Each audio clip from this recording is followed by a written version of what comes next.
Gerenụ akụkọ ụwa nke taata bụ Fraịde, 29 n'ime ọnwa Julaị afọ 2022 ma bụrụkwa ahịa Orie. Akụkọ ụwa na-abịara gị site n'ụlọ ọrụ American Biafran Veterans Network, ABVet Radio na TV dị na Washington DC nke mba Amerịka. Onye na-anụ ya bụ Omalicha Nwada Igbo. Tupu anyị aga n'ihu, chee ntị nụrụ ọkwa. Agba nke 4 ọgbakọ ntụkọta ego na-adị kwa ọnwa maka nchekwa ala nna Biafra maka Biafra Land Defense Forces ga-adị na Satọde ikpeazụ nke ọnwa Julaị bụ abalị 30 nke ọnwa ma ọ kụọ elekere 12 nke oge mba New York nakwa elekere 5 nke mba Biafra n'ụdọ nzirịta ozi Zoom. Akara ị ga-eji sonyere na nke a bụ https://us.web.zoom.us/j/89170219953. Ọgbakọ a bụ nke eji atụkọta opekampe $500. Ụlọakụ ndị pụrụ ịkwụnye ego a gụnyere ụlọakụ Trust. Aha akpa ego ya bụ ABVet. Routing bụ 055003308. Ara ụlọakụ ya bụ 1210060272227. Ndị ọzọ gụnyere zele.info.abvet.org maọbụ akara 202-699-3173, Cash App 202-699-3173, PayPal Biafra Defense Fund. Isiokwu ọgbakọ a bụ ọgbọ nke ugbu a ga-akwụsị atụmatụ mkpochapụ agbụrụ nakwa igbu ọchụ. A na-akpọku ndị niile bụ ndị hụrụ nnwere onwe n'anya, tinyere ndị otu Indigenous People of Biafra, obodo ndị Yoruba, obodo ndị Ariwa, Ambazonia nakwa ndị Oyi ha na mba Afrịka, tinyekwara ndị na-agọrọ Biafra ọfọma. Ndị ga-ele ọbịa na nke a gụnyere ụmụada Biafra Worldwide, American Biafran Veterans Network, ABVet.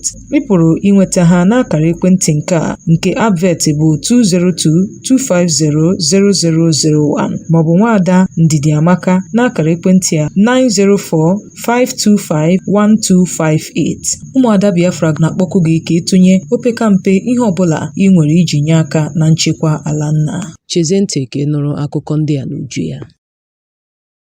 Ọkaiwu pụrụ iche na-ekpechite ọnụ onye ndu otu Indigenous People of Biafra bụ Nnamdi Kanu agwala gọọmenti Naịjirịa ka ha rube isi n'oku ahụ otu mba ụwa na-ahụ maka ugwu ruru mmadụ bụ ndị na-enyocha ịkpọchibido mmadụ n'ụzọ na-ezighị ezi kpọkuru ha ka ha tọhapụ onye a na-achụso nwere onwe Biafra bụ Kanu. Ejimakọ dọrọ aka na ntị sị na gọọmenti Naịjirịa nwere ike kpalite nsogbu mmekọrịta ọ bụrụ ma ha agba ọnyụkwa ịtọhapụ Kanu.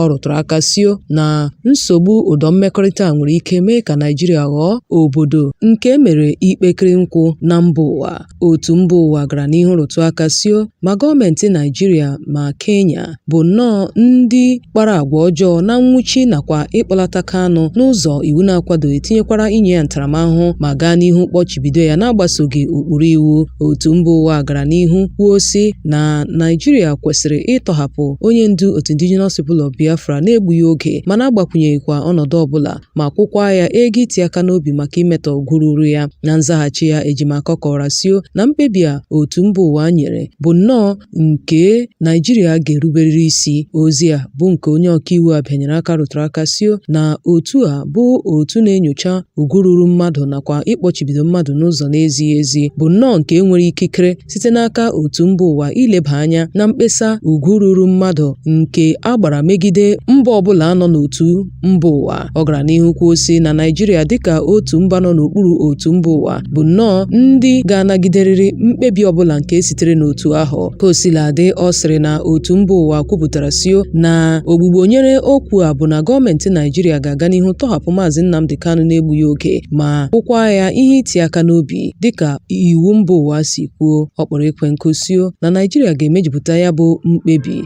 rukwa n'isi n'ime ọnwa 6 ma site otu a debatakwa akwụkwọ ozi n'usoro mmejupụta ahụ nye otu mba ụwa. Ọ gara n'ihu kwuo sị na ọ bụrụ na ha agba ọnyụpa imejupụta nke a, na ọ pụtara na Naịjirịa na-ama otu mba ụwa aka n'ihu, bụkwa nke nwere ike ịkpata ụdọ mmekọrịta ihe ha ịdawa aja nke mere ike ime ka amapụ ha n'iwu.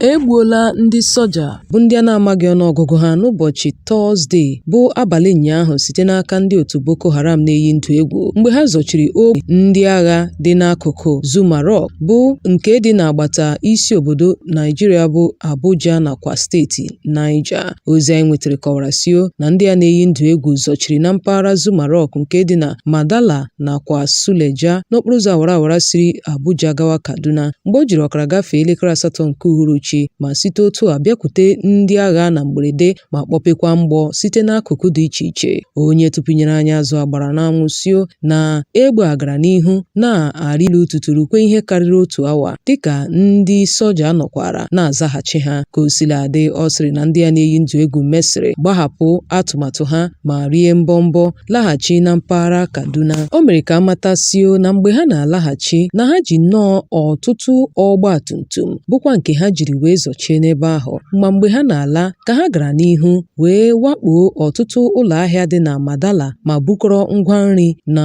ọgbatumtum ha. Ka o sila dị, n'ihi nke a ndị agha ezipụgala okwutukwu ndị agha na mpaghara Zuma Barak bụkwa ebe ha nọrọ wee na-eme nchekwa tara ọchịchị. Ka o sila dị, otu onye ọzọ mere ka anyị matasio na otu ndị nchekwa gbakọtara aka bụ nnọọ ndị na-agbagharịkwa na mpaghara ahụ n'oge ahụ ya bụ egbe malitere ịhịọ, ebe ha bịara chọpụta na ọ bụ ekpo na ekpo zuru n'etiti ndị agha nakwa ndị ekperima.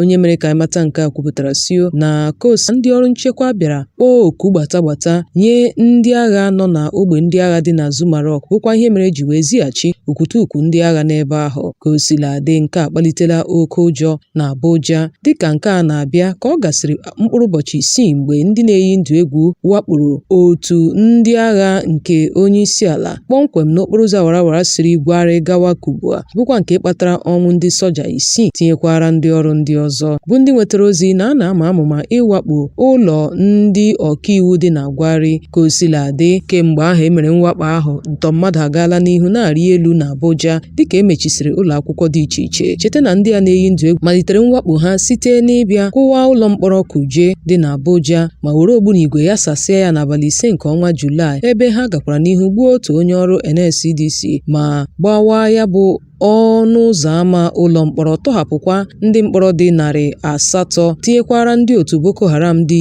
66. Ka o sila dị, ndị a na-eyi ndụ egwu yikwara egwu ịtọrọ onye isi ala Muhammadu Buhari nakwa aka na-achị steeti Kaduna bụ Malam Nasir El-Rufai. Ndị otu Movement for the Actualization of the Sovereign State of Biafra (MASOB) akụsuola aka na-achị steeti Imo bụ Hope Uzodimma dịka ha kwuru si na ọ tụrụ asị banyere ogbugbu ahụ egburu ndị ntorobịa na steeti Imo. MASOB gara n'ihu boo Uzodimma ebubo na ọ na-ama amụma iduhie ndị mmadụ otu o si agọchitere ndị otu nchekwa ebubo agụ bụkwa ndị eboro ebubo na ha gburu nnọọ ndị ntorobịa ahụ aka ha dị ọcha bụ ụmụafọ Otulu nke dị na kansụl Oru East. N'otu ozi o zipụrụ, onye ndu otu a bụ ndị na-achụso nwere onwe Biafra bụ Uchenna Mmadụ sịrị na Uzodimma awụọla ndị Igbo n'ala nakwa ndị steeti Imo site n'ikwupụta na ogbugbu ahụ egburu ndị ntorobịa Otulu bụ ndị aka ha dị ọcha na ha bụzi ndị ekperi ma bụrụkwa ndị ọkpa egbe na-amaghị ndị ha bụ. Ọ sị na ọ bụ ihe jọkara udele na njọ na aka na-achị steeti Imo bụ Uzodimma ga-ewetu onwe ya n'ala na ikwu ụdị okwu ahụ na-atụghị egwu Chineke wee na-agọchitere ndị ekperima na-egbu ọchụ. MASOB kpọrọ ikwe nkụ sio na ogbugbu egburu ndị ntorobịa si Utulu bụ ndị aka ha dị ọcha bụkwa ndị na-enwe ihe ha mere. Ọ sị na ndị abụghịkwa ndị ekperima ma ọ bụ ndị ọkpa egbe a na-amaghị ndị ha bụ, ha abụghịkwa ndị na-aganye aka n'arụ ọbụla, kama ha bụ ụmụ ntorobịa bụkwa ndị Otulu. Ka o sila dị, ọ gara n'ihu kwuo sị na ndị Igbo agaghị echezọ ma ọ bụ gbaghara ogbugbu egburu ndị ntorobịa aka ha dị ọcha site n'obodo Otulu, dịka ọ sị na aka na-achị steeti Imo ga-akwụrịrị ụgwọ n'afọ ịta mmiri a nke o gosiri ndị ntorobịa, wee sio na o nweghị ụdị okwu ịgharamịgha nwere ike ịzọpụta ya na nke a. Igbo ndị nwe mmadụ, chete nke ọma na akụkọ a na-abịara gị site n'ụlọ ọrụ American Biafran Veterans Network ABVet Radio na TV dị na Washington DC nke mba Amerịka. Ịbụ onye na-arụ ọrụ n'otu ndị agha, ịbụ onye agha lara ezumike nka na mba Amerịka nakwa na mba ndị ọzọ gbaa gburugburu, ABVet na-akpọ gị ka ị bịa sonyere otu ahụ. Naanị nyopụ ha n'akara nwudide www.abvet.org maọbụ na WhatsApp 202-250-0001. Onye na-anọli ya ka bụkwa Omalicha Nwada Igbo. Cheze ntị ka nụrụ akụkọ ndị fọdụrụnụ.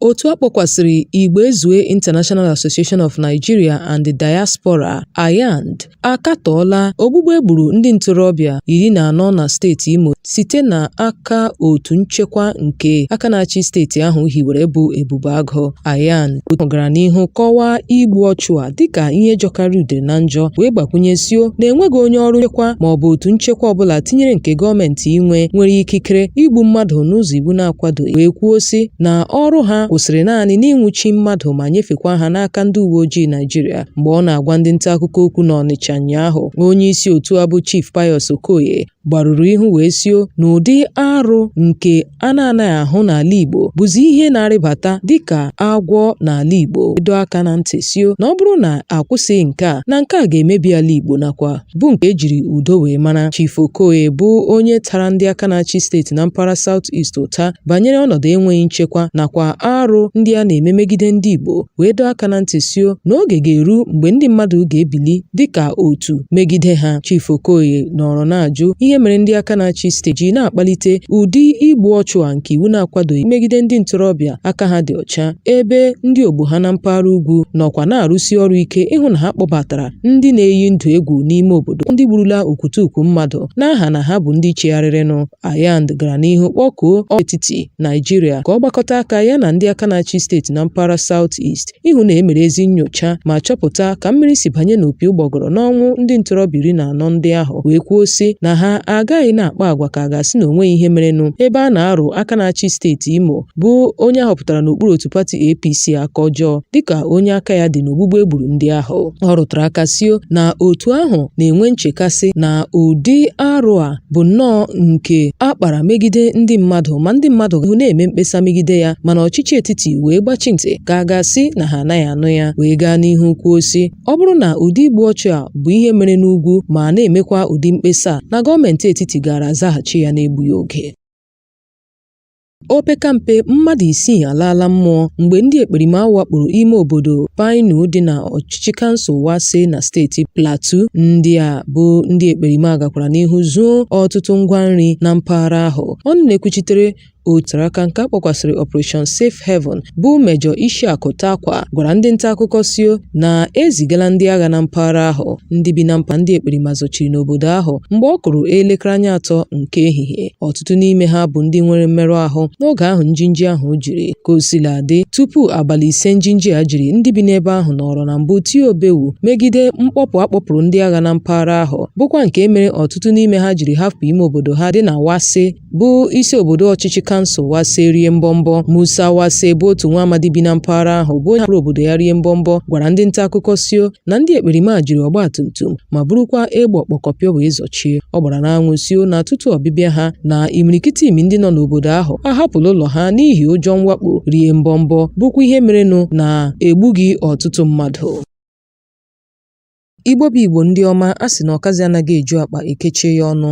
Ya mere n'ebe a ka anyị ga-achịkọta ya bụ akụkọ ụwa nke taa. Cheta nke ọma na ọ bịara gị site n'ụlọ ọrụ American Biafran Veterans Network ABVet Radio na TV dị na Washington DC nke mba Amerịka. Ya dị nwoke mma dịkwara nwaanyị mma, ụgbọgọrọ mịara mma mịara nwunye di m. Ndụ mmiri ndụ azụ, ụbọchị nta ka anyị chụọ n'Owere nchi. Ka emesịanụ.